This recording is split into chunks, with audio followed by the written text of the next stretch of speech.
Hey guys, it's Jason here at Inverness Vineyard Church, just saying hello. Miss you guys terribly. It's kind of awkward to be in the room here doing all the games and stuff by myself, but it's what we do. I want to just tell you that miss you. Hope you're doing well. Make sure that you're staying at least this far apart from people. Social distancing is good, but a smile travels a long way. So I hope you're having a great time. Love on your family. Enjoy some time off, and do what people tell you to do. It's always a good thing. So Miss Teri and I are going to tell you a story here in just a little bit. Hang on, it's really great. Thanks. No. You guys are way too close together. Tigger, you cannot be that close to people. You have to be separated. We actually have to get you guys as far apart as we can from each other. This is not going to work. You're not safe. We have to move you away from everybody else. We have to check things out, see what's going on. You're good. Mr. Jason? Yes. Hey, Miss Teri, hold on. What are you doing? They're jammed together. They're not separated at all. They have to be separated. They got to be safe, and they're not washing their paws. It is just ridiculous. Time out. Are you worried that they're going to get COVID-19? Yes, because they're not following the whole social distancing thing, and they don't understand. Why don't you get it? Mr. Jason, stuffed animals can't get COVID-19. Hold on, Miss Teri.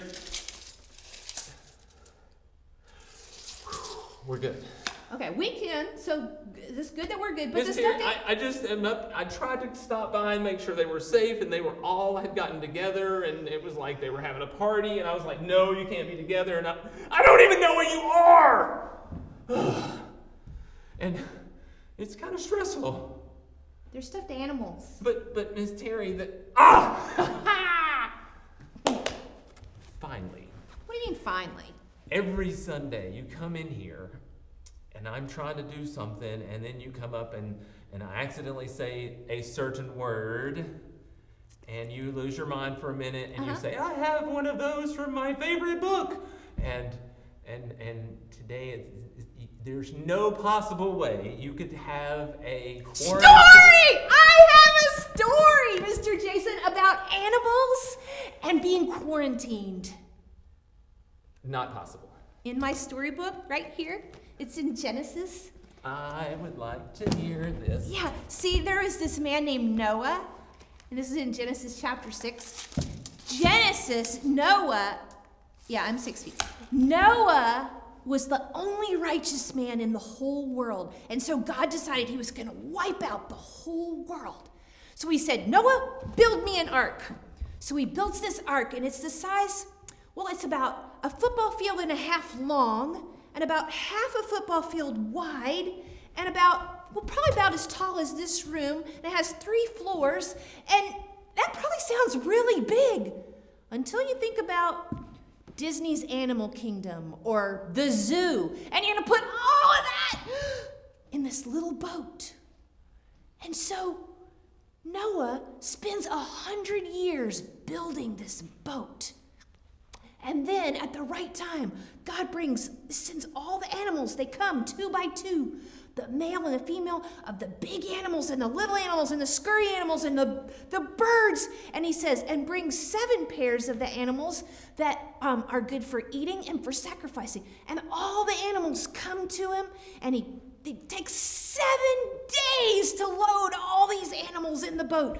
So he builds for 100 years, and then for 7 days he puts all these animals in the boat. And then Noah and his wife and his 3 sons, get in the boat with their wives, and God closes the door. And as soon as he closes the door, water just explodes from everywhere. It comes up from the ground and it starts raining, and they'd never even seen rain before.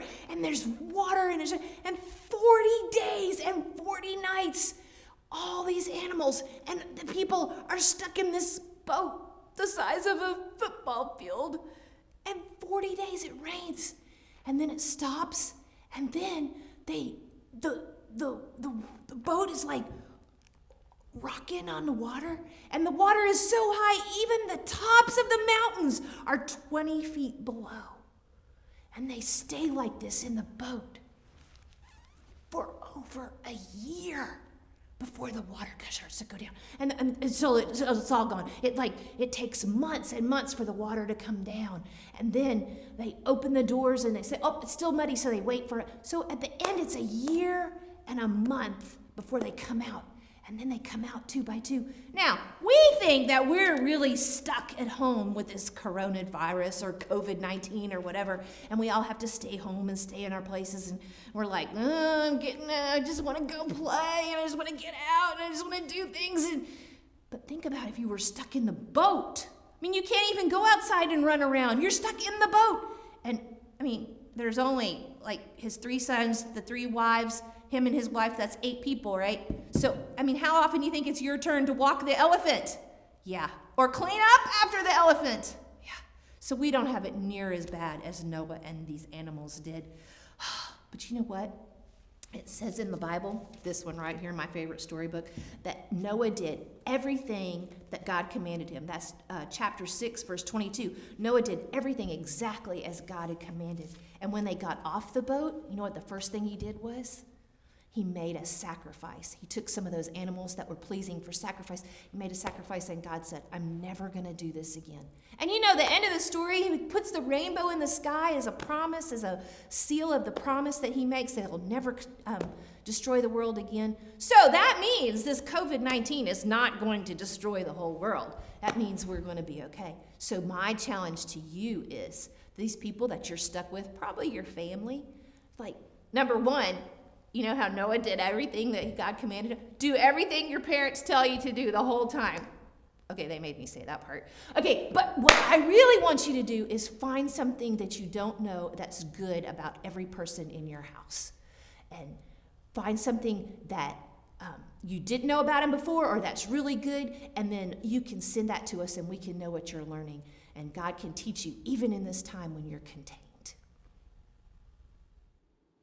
Hey kids, thanks for sharing my story with me. If you want to read it for yourself from the Bible, it's in Genesis chapter 6 through about halfway through chapter 9. You can read it with your family and discuss and see what you could learn together.